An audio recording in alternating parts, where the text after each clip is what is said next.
Olá, muito bom dia. Estamos começando pela Rádio Guaíba, o Ganhando o Jogo, em nome do Banco Banrisul Digital e em nome da Fiat.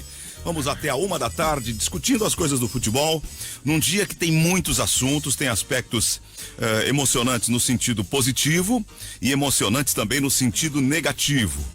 E nós vamos tratar também dessas coisas hoje ao longo do nosso Ganhando o Jogo. Começamos aqui com o Cristiano Silva, com o Cristiano Oliveira, com o Gutierrez Sanches, com o Luiz Magno, Carlos Guimarães, o Nando Gross, daqui um pouco também, ele foi o comentarista de ontem, passa por aqui, e a Ana Carolina Guiar. Minha solidariedade ao sentimento da Ana, que chorou hoje, chorou sincera e imensamente aqui ao microfone da Guaíba pela perda do nosso querido Marney Barcelos. Foi um mestre para ela, compadre do Luiz Magno, que nos deixou no dia de hoje, né, Magno? É isso aí. Bom dia aos colegas, aos ouvintes. Vamos tocar, né? Porque o Marney ia odiar isso aqui, de a gente ficar triste, a gente começar Ele fala, o rádio não pode parar. Exato, show não pode parar. Precisa de informação, o ouvinte tá aí, né? Claro, dói pra gente porque era um amigo, era uma pessoa que muito mais que um amigo pra mim, era o meu mentor dentro da comunicação, me ensinou a fazer rádio, me ensinou a fazer televisão e sempre foi uma pessoa de uma alma e uma aura extraordinária, mas a gente tem que respeitar o que ele gostaria que acontecesse. Menos chororô e mais trabalho. Independente das emissoras que trabalhou, um dos maiores comunicadores do rádio brasileiro. Ele passou num momento de carreira, quando mais jovem, como um locutor popular, comunicador, que a gente chamava de massa, fazia programas populares de rádio, depois foi para o centro do país, onde também foi um comunicador muito famoso. Na Tupi do Rio. E agora ele... Campeão de audiência na Tupi. No seu último ciclo profissional, atuava como um comunicador na área do jornalismo. Na Rede Pampa. De opinião na Rede Pampa. E o dia de hoje também é marcado pela tristeza da perda de Valdir Espinosa. Só deixa eu conferir... Acho que até foi dito, não sei, uma confidência. Recentemente eu e Cristiano Oliveira encontramos Marney Barcelos almoçando aqui no restaurante da frente. Escrevi no Twitter isso agora de manhã. E trocamos uma ideia. Ele estava acompanhado do engenheiro que ajudou a fazer o sistema de som da Guaíba FM. Largou um cartãozinho, prestando serviço, não sei o quê.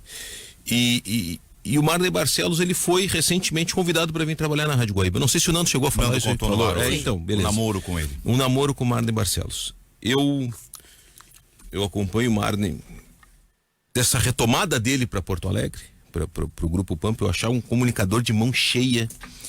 Olha, para você conseguir segurar 5 horas no microfone sozinho e toda a história que o Marney tem no rádio, eu fico muito triste. O mais próximo que cheguei do Marney foi justamente nesse dia, conversando pessoalmente, mas como telespectador e como ouvinte, é um grande profissional. Eu dividia a janta com ele lá na Pampa.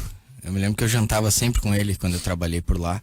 E era uma pessoa que tinha muito conhecimento. Primeira, educação absurda, assim. Tratava todo mundo com uma educação gigante. Mas ele tinha conhecimento por tudo. Se, por exemplo, estivesse servindo algo no almoço, ele sabia a história, como foi preparado. Tem cultura, né? Cara, cultura absurda. Esse almoço que a gente encontrou o Marney, a gente conversou um pouco sobre rádio, sobre comunicação, sobre qualidade de áudio. Ele dizia, olha, tava ouvindo vocês de manhã aqui e tal. E ele falava sobre qualquer coisa com uma naturalidade, assim, que era fascinante. O cara do rádio, né? O cara da comunicação. O cara da comunicação, de administração, foi proprietário de diversas emissoras de rádio no interior do estado. O Magno falou uma coisa direto ao ponto que é muito verdadeiro. O Marney era uma pessoa assim no ar que aparentava, e era realmente uma pessoa séria, um cara, ele era muito observador, né? Ele às vezes estava num debate, ele observava calmamente, debate pegava fogo, ele estava ali observando, ouvindo, e depois ele tomava a palavra e dava uma... E havia uma concordância, mas assim, ele sempre era respeitado, independente do assunto. E o que o Magno disse que é muito verdade, fora do ar, ele xingava, ele brincava, ele falava palavrão. Fora do ar, ele era uma figura engraçadíssima. Eu acompanhei uma boa parte da programação da Rádio Pampa hoje de manhã, justamente pelo falecimento do Marney, com os colegas lá, o Pedro Fonseca, a Paula Cardoso, o Rafael Marconi, fazendo, evidente, toda uma programação especial em torno do falecimento do Marney.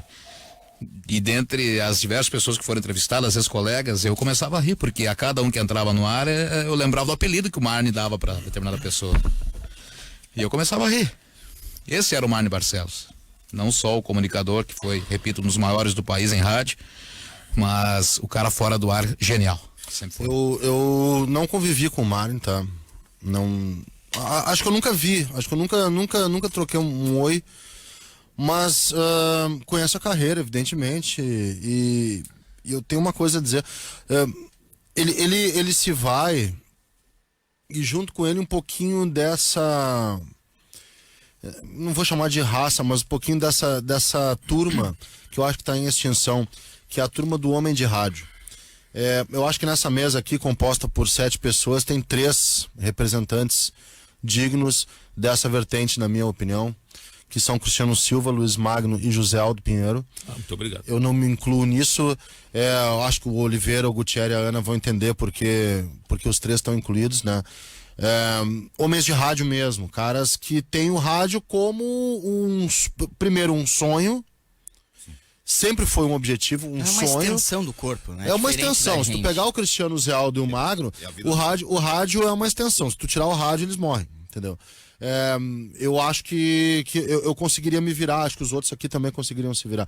Então, ele é uma espécie de extinção. A gente não produz mais esse homem de rádio porque tem aí as novas tecnologias, as redes sociais, tudo isso, e isso faz com que a gente tenha a obrigação de ser cada vez mais plural, mas o Mário é um representante muito digno, assim como vocês 3, dessa espécie. Aproveitem enquanto eles existem. O Magno é uma exceção, porque o Magno é um cara de uma geração diferente que tem isso em si. Talvez até por ele, né, ter convivido Por ele, também. é. E ele era tão do rádio que mesmo sem jornalismo, quando a Famecos foi implementada, ele foi convidado para dar aula de rádio. Sim. De tão homem do rádio. Então, e com certeza faz falta. conhecimento não faltava para Houve um passar. tempo, na carreira da gente tem altos e baixos. Houve um tempo em que o Marney estava num ciclo de baixa, porque ele tinha saído da Tupi, alguma coisa, e ele estava sem rádio.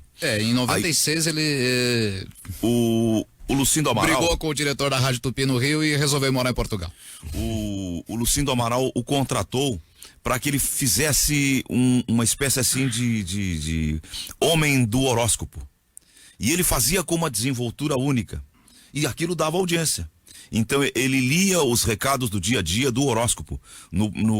Mandava gravado na programação da rádio. Bartolomeu do Amaral. Lucindo Bartolomeu, o ex-vereador de Novo Hamburgo, que era o gerente da rádio, que eles eram muito amigos dos tempos de Rádio Farroupilha. Sim. E aí o Marney gravava fazendo o horóscopo para o programa do Lucindo Amaral na Rádio Progresso de Novo Hamburgo, no período em que eu trabalhava lá. Então eu tenho essa lembrança dele como homem do horóscopo, dentro da ideia que falou o Carlos. Um comunicador de rádio, ele é acima de tudo um cara do rádio. Do rádio. Ele se vira.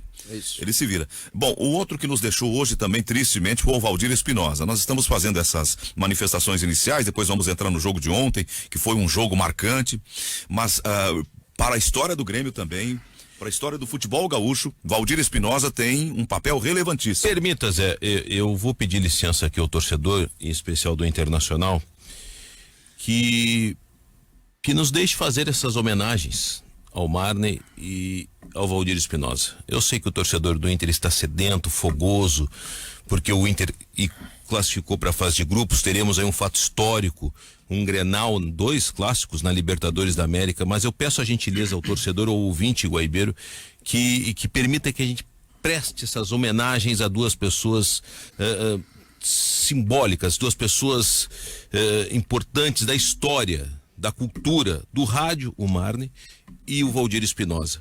O Valdir Espinosa, cara, eu não convivi com ele como treinador do Grêmio e também do Inter, porque, para quem não sabe, ele treinou o Inter, foi um período curto, acho que não fechou o mês. 91, acho. Mas treinou o Inter. 90. Mas eu convivi com o Valdir Espinosa, comentarista da Sport TV. Eu convivi com o Valdir Espinosa, técnico, sim, no Paraguai, onde ele fez história. Como coordenador técnico do Grêmio, agora por último, recentemente. Como coordenador técnico do Esportivo, onde tudo começou na vida do Valdir Espinosa. Eu convivi muito com a sobrinha do Valdir Espinosa, Tainá Espinosa. Minha amiga, Tainá. Que hoje é jornalista lá do Esporte Interativo. A figura do Valdir Espinosa, ele é um cara, infelizmente faleceu, mas era um cara assim, tá baixo astral.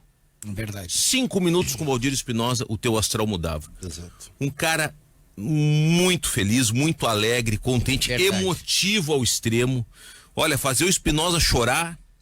Lembra Era aquela fácil. vez que teve umas Lembrava. homenagens na Zona Mista que a gente tava na arena? E Teve, ele um bota- chorava, teve, chorava. teve uma homenagem ao Grêmio campeão da América em 83 e o Mundial de 83, onde todos os atletas daquele plantel estiveram lá. O Espinosa também, como técnico, América 83 e Mundial. Teve um Botafogo e Grêmio, que eu perguntei, Espinosa, e agora? Botafogo é o teu amor no Rio. Ele tirou o Botafogo de uma fila de 21 anos, com o gol do 89. Maurício. E o Grêmio, ele disse, tô dividido, mas o lado azul dele pesou mais. Ele é um gremista de alma, de coração, de corpo e alma. Então, o falecimento do Espinosa, sinceramente, pegou de surpresa. O caso do Marne, infelizmente, ele teve um AVC e meio que já se esperava isso. Só um milagre para salvar, já se esperava que fosse acontecer e mesmo esperando, a gente sente. Mas o Espinosa, faz 3 dias que eu fiquei sabendo que ele passou por uma cirurgia.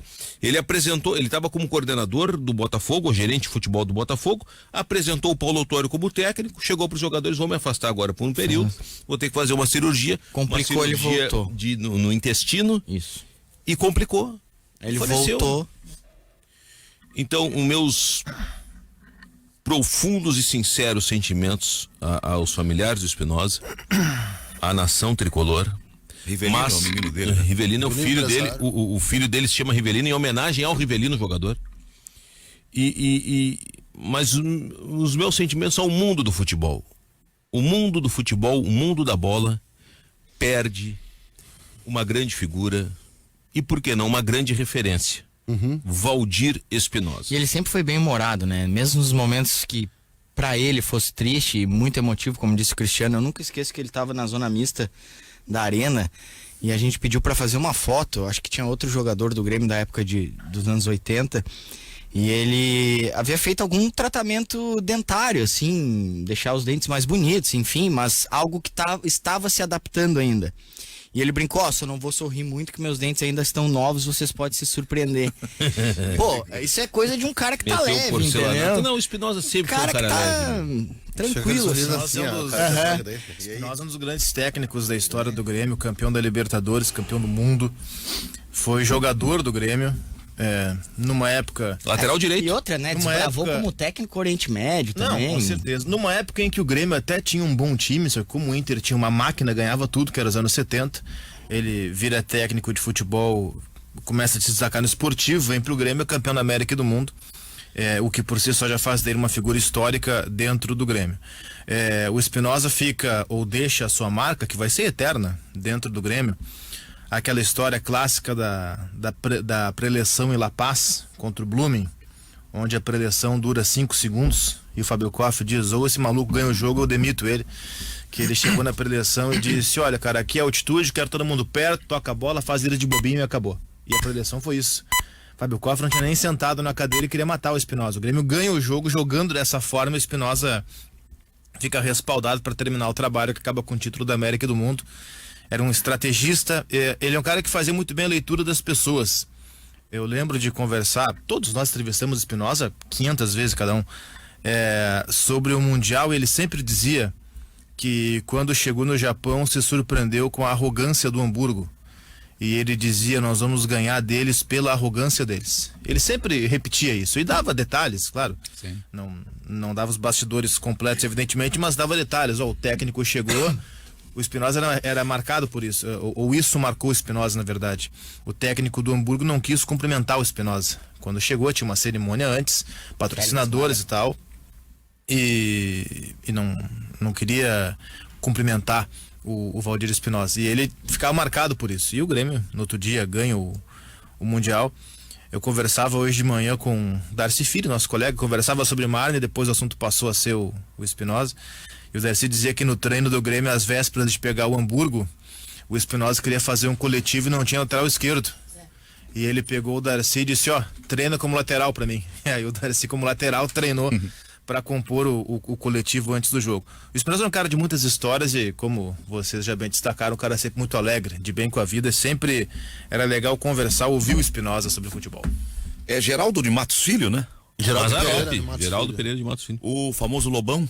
O Lobão. Lobão, querido Lobão, que acenava pro Vianney atrás do gol, fazia a mãozinha quando faziam as defesas nos grenais. É sempre outro bem-humorado também. Teve longo período com o Espinosa. Ele tá na linha pra gente falar um pouco mais dessa figura humana notável que nos deixa no dia de hoje. Mazzaropi. Tudo bem, Geraldo? É um prazer sempre te ouvir, amigo. O prazer é nosso, querido. Apesar do momento de tristeza, né, para todos nós, porque, em especial para mim, porque é muito chegar no Espinosa, né, muito grato a ele por ter me trazido, ter me dado o privilégio e a honra de vir para o Grêmio. Nosso grande mestre, nosso paizão. Fica até difícil de você falar sobre Espinosa, porque realmente é uma figura humana maravilhosa e um profissional estudioso do futebol, competente e um espírito de liderança incomparável. Qual é a melhor lembrança, o melhor momento, o fato que mais te marcou nessa convivência com o Espinosa, Mazzaropi? Rapaz, é a tranquilidade do Espinosa, é o feeling dele saber o momento que ele precisar puxar a orelha dos jogadores, o momento dele dar uma palavra de carinho, de conforto, o momento dele chegar e mostrar a força, a confiança para todo o grupo, de poder passar aos jogadores a consciência de que você tinha que ter sempre em mente tudo aquilo que era desenvolvido nos treinamentos, né, das suas palestras de altamente de confiança, de acreditar no grupo e naquilo que estava sendo desenvolvido. Então, essa tranquilidade dele, tudo isso foi uma coisa marcante da figura do ser humano Valdir Espinosa, né? E quando eu cheguei no meu primeiro jogo, na primeira palestra, eu estava junto, ele chegou e vamos dar um chocolate nele. E ele saiu e os jogadores também, e eu continuei sentado lá esperando a palestra. O que você está fazendo aí? Eu falei, estou esperando a palestra. Não, mas já teve a palestra. Beleza. Porque ele sabia que os jogadores já tinham conhecimento do que ele queria para o jogo. Porque ele treinava e mostrava aquilo para você e fazia com que você ficasse focado naquilo, no dia a dia, nos treinamentos, né? Então são coisas que vão marcando, né? E a gente construiu de fato, Zé, uma família, que eu digo que é a família dos campeões do mundo, né? Porque, inclusive, nós temos o nosso grupo que é só dos campeões do mundo e a gente que fala todos os dias, quer dizer, esse grupo é um grupo fantástico que era liderado pelo Valdir Espinosa. Uhum. Recordas do último contato dele no grupo? O que ele disse? Rapaz, eu confesso que eu não me lembro agora. Uhum. Bom, o Espinosa fará todo o seu... A família fará todo o velório, o enterro, enfim, o que será feito com ele nessa despedida lá no Rio de Janeiro. Pretendes ir ao Rio, Mazzaropi? Rapaz, a gente está pensando nisso, né, cara? Porque é um cara que tem todo o nosso respeito, né? Mas ainda não tenho essas informações, né? Eu vou conversar com o pessoal no grupo também para ver o que nós vamos fazer. Bem, eu te noto com a voz triste e fica a nossa solidariedade pela perda do amigo. E para o público do esporte, do futebol do Rio Grande do Sul, se perdeu um personagem importantíssimo. Guimarães quer dizer alguma coisa, Guimarães? Não, é isso, né? Exatamente isso. Então, Mazza, fica um abraço e agradecimento em nome da audiência da Rádio Guaíba por ter conversado conosco nessa hora de dor para os amigos do Valdir Espinosa que nos deixa no dia de hoje. A perda não é só para nós, não. Eu acho que você colocou muito bem, Reinaldo. Eu acho que é o futebol, o futebol gaúcho, o futebol brasileiro, o esporte perde uma grande liderança e um grande profissional. Muito e a bem. família perde uma grande figura humana, um ser humano maravilhoso, um chefe de família também maravilhoso. E que Deus possa estar confortando a todos os familiares, em especial a Maria da Graça, o Riva e o Alain, nesse momento de dor. Valeu, Maza. Mazzaropi conversando com os ouvintes do Ganhando o Jogo. O velório está confirmado hoje, né? A partir das 3 da tarde até as 10 da noite no Salão Nobre de General Severiano, uma das sedes do Botafogo. Ele foi campeão em 89 com o Botafogo. Porque o O gol do Botafogo, Maurício. 1989, Luiz Magno gosta bastante desse jogo. O Botafogo quebra Um jejum. um jejum de 21 anos com o gol de Maurício. O time treinado por Valdir Espinosa vinha numa era muito ruim o Botafogo, de não ganhar nada, de não produzir jogador, né? Talvez o grande símbolo desse período tenha sido o Mendonça, aquele que jogou no Grêmio depois, e o Rocha, lembra do Rocha? O Eu volante? acho que o Mendonça não estava nesse Não, time. não tava. Não, porque o Mendonça não ganhou nada pelo Botafogo. Não, nada. Os símbolos do Rocha Botafogo ou que não Loirinho? ganha nada eram o Rocha, o Mendonça e o, sei lá, o Acho que o alemão. Dé, Alemão, esses caras aí. Não ganharam nada. Aí em 89, o time que tinha Maurício, Mazolinha, Paulinho Criciúma, Berg, o Ricardo Mongol. Cruz, Mongol, exatamente. Esse time, Ricardo Cruz, goleiro. Goleiro, bigode. E esse time ganha, e a Botafogo começa a ter time bom, porque o Botafogo depois tem aquele O time... Wagner Bacharel, acho que é desse time, o zagueiro. Acho. Depois faleceu. Não, o Gonçalves já era desse time. Gonçalves já estava nesse time. Gotardo Não, era. Galvão. Galvão, Os dois, Gotardo. os dois, Pois é, esses dois são de 95. Vocês que eu sei têm que são de memória antes, boa. mas O Mauro Galvão era zagueiro em 89. 89 era o Galvão. Sim. Era o Galvão. Saiu do Bangu, do Castor de Andrade pro Botafogo. O Bangu, uma época, tinha mais Botafogo de grana. Emil Pinheiro. Tinha mais grana que o Botafogo. No O jogo Bangu, do bicho. No jogo do bicho. E aí O bom time do Botafogo em 81, que chegou às semifinais do Brasileiro. Sim, esse Durante time, todo esse time aquele tinha Aquele Mendonça. time ali era de 60 Márcio e- Rossini Não, esse é o e Santos. Moisés. O Bangu. O Bangu sim. o Bangu. sim. O Botafogo de 81. Mas esse é o time do Rocha, do Sim. Mendonça. Aí o Botafogo tem um grande time, graças ao Valdir Espinosa, que começa essa série. E o Espinosa, em 83, ele faz um grande trabalho pelo Grêmio.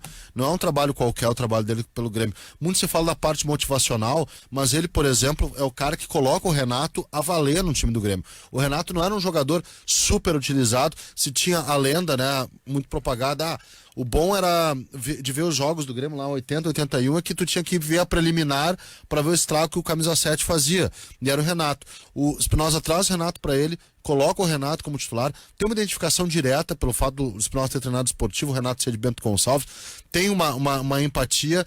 Eu acho que a carreira do Renato, para pegar um grande mérito do Valdir Espinosa, ela se deve muito, mas muito ao Valdir Espinosa. Muito. O Espinosa é o cara que confia no Renato, que era um jogador até inconfiável antes. Era um grande papo, tá? Um cara que, sobretudo, ouvia o que os outros tinham para dizer. Ele falava e ouvia. Era um diálogo, era um papo bacana. Eu tenho, eu tô muito triste porque eu gostava pessoalmente do Valdir Espinosa. E se ele não tivesse hoje uma capacidade muito grande de treinar, comandar grupos, ele ainda tinha uma atualização muito grande de questões táticas, de observação de jogo. Ele era praticamente didático no que ele fazia no YouTube, um cara que mostrava, analisava jogos. Procurava se E assim, atualizar, né? jogos ele não analisava Flamengo e Vasco. Ele analisava, como o Guimarães disse no Direto ao Ponto, Leipzig e Hoffenheim, Isso. sabe? O Espinosa- Ele analisava tudo. Campeão da América com o Grêmio em 83 e tinha o Mundial de Clubes para disputar no final do ano contra o Hamburgo. E foi perguntado a ele aqui, acho que foi o Belmonte aqui na Guaíba que perguntou: o que você precisa para ganhar? Ele foi observar um jogo do Hamburgo, na Alemanha lá, e foi perguntar: o que você precisa para ganhar o jogo? Para ser campeão do mundo. Preciso do Mário Sérgio. Mário Sérgio Pontes de Paiva. O Espinosa tinha jogado com o Mário Sérgio no Vitória. O Caju também. E o Caju também, os dois, o Caju... Os dois cabeludos no Vitória. Mário Sérgio e Valdir E Espinosa. o Mário Sérgio assim, ó, pode contratar, porque daí todo mundo fala: o Mário Sérgio é um bandalho. Não, pode contratar, eu conheço, eu seguro, vai dar certo, não sei o que, e contratou e firmou. E o Caju a mesma situação. O Mário só jogou menos que o Renato, aquela decisão. O Caju, eu lembro que quando o Caju chegou no Grêmio, o Caju recebeu também de João Carlos Belmonte e do presidente Hélio Dourado. Por que era o Hélio Dourado? Eu não sei se foi uma transição, a eleição foi depois, mas o Caju chegou, era o Hélio Dourado. Não, está certo. O Caju tem duas passagens pelo Grêmio. A primeira era o Hélio Dourado. A primeira é 7-9, famoso pelo jogo da neve. Exatamente. Nessa passagem do Hélio Dourado, o João Carlos Belmonte no gramado chegou e entregou um mimo da Rádio Guaíba para Caju. E o estádio olímpico veio abaixo. Guaíba, não sei o quê. Mas enfim, agora foi a 7-9, mas eu quero voltar para 83.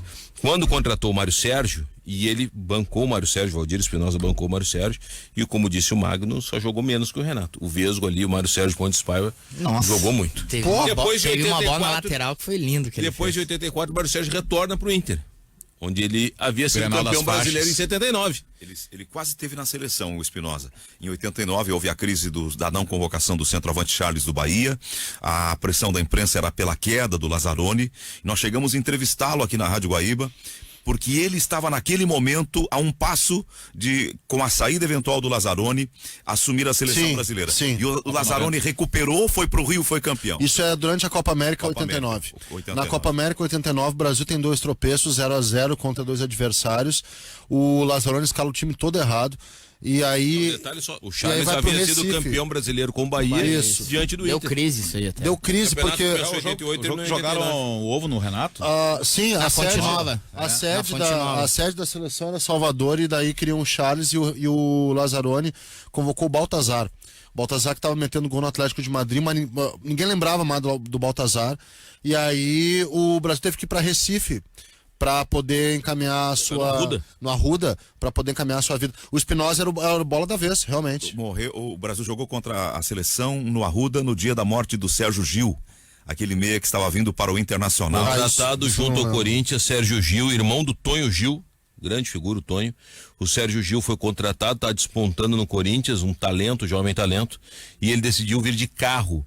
De São Paulo para Porto Alegre. Na Serra, em Joinville, ali tinha uma máfia de guincheiros que botavam óleo na pista para os carros sofrerem um acidente, eles poderem fazer rebocadas e tal. E o Sérgio Gil faleceu em uma dessas curvas com óleo e faleceu num acidente automobilístico saindo do Corinthians para vir ser apresentado no. O sinal vai marcar meio-dia, vem aí notícias e nós já retomamos o Ganhando o Jogo pela Guaíba.